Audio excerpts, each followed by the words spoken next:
అది పార్వతమ్మ పొలం. పక్కనే ఉన్న పాకాలో 30 మంది వరకు రైతులు సమావేశమయ్యారు.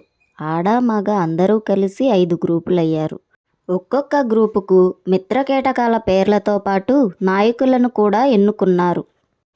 తూనీగ గ్రూపు నాయకురాలు పార్వతమ్మ, సాలెపురుగు గ్రూపు నాయకురాలు చంద్రమ్మ, గొల్లభామ గ్రూపు నాయకుడు గంగన్న, ట్రైకోగ్రామా గ్రూపు నాయకుడు బలరాం, నేలపెంకు పురుగు గ్రూపు నాయకుడు రంగన్న సమన్వయం చేసే బాధ్యతలను సత్యమూర్తికి అప్పగించారు. 5 గ్రూపుల లీడర్లతో పాటు రైతులందరూ పొలం గట్టుకి చేరుకున్నారు. అంతా బాగానే ఉంది. ఇప్పుడు గ్రూపుల వారీగా మేము చెయ్యవలసిన పనులేమిటో చెప్పమని సాలెపురుగు గ్రూపులో ఉన్న ఒక రైతు అడిగి, నిజమే, పొలం బడిలో చేయవలసిన పనుల గురించి మనం మాట్లాడుకోవాలి. దీనికి ముందు వ్యవసాయ శాఖ సరఫరా చేసిన పొలం బడి కిట్లను సర్పంచ్ చేతుల మీదుగా తీసుకోవాల్సిందిగా గ్రూపు లీడర్లను కోరాడు సత్యమూర్తి. పొలం బడిలోకి దిగే ముందు మనం పరిశీలించవలసిన విషయాలతో పాటు సేకరించవలసిన విషయాలను కూడా తప్పనిసరిగా తెలుసుకోవాలి. ముందుగా పొలం బడి కిట్లో ఉన్న సామాగ్రిని ఉపయోగించుకునే విధానాన్ని తెలుసుకుందామంటూ ఆ పనిని తూనీగ గ్రూప్ లీడర్ పార్వతమ్మకు అప్పగించాడు సత్యమూర్తి. పార్వతమ్మ ముందుగా సంచిలో నుంచి చేపలు పట్టే వల బయటకు తీసి అందరికీ కనపడినట్లు చూపించింది. ఇదేంటో చెప్పమంటూ. నీ పొలంలో చేపలు పెంచుతున్నావా? పార్వతమ్మను చూసి అనుమానంగా అడిగాడు సోమయ్య అనే రైతు. మీకిలాంటి అనుమానాలు వస్తాయని ముందే నాకు తెలుసు. పార్వతమ్మ అనగానే అందరూ ముసిముసిగా నవ్వుకున్నారు.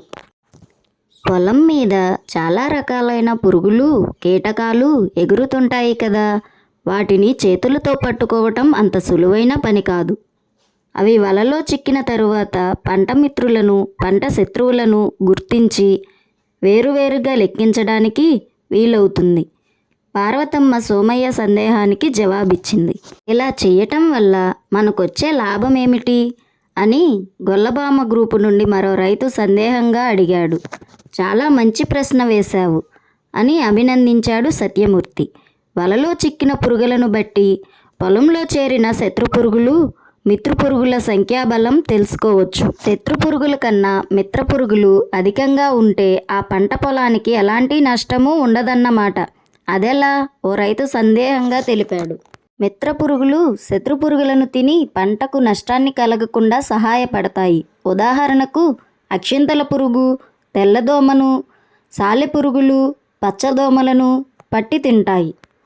అందుకే ఈ మిత్రపురుగులను పరాన్న బుక్కులంటారు. ఆసక్తిగా ఆలకిస్తున్న రైతులను చూసి సత్యమూర్తి అభినందించాడు.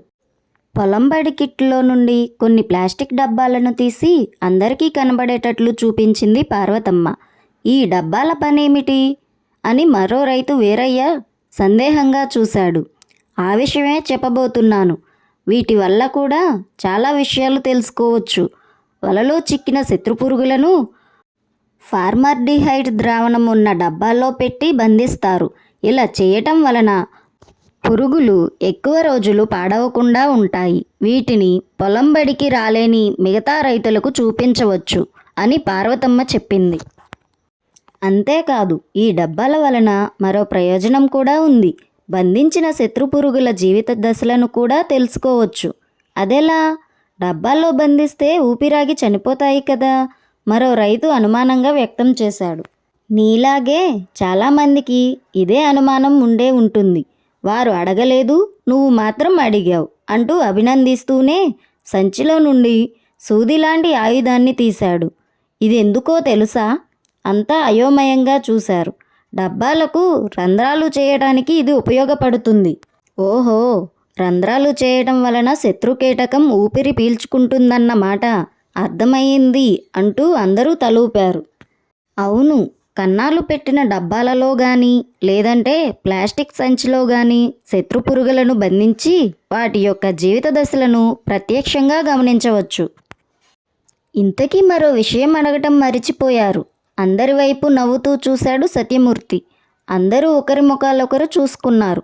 శత్రుకీటకాల జీవిత దశలను తెలుసుకుంటే మనకేం లాభమని ఎవరు అనుకోలేదా అని సత్యమూర్తి ప్రశ్నించగా, ఆ ఆలోచన మాకు రాలేదు. ఇంతకు జీవిత దశలను తెలుసుకుంటే మనకొచ్చే లాభం ఏమిటి? సూర్య అనే రైతు అడిగాడు.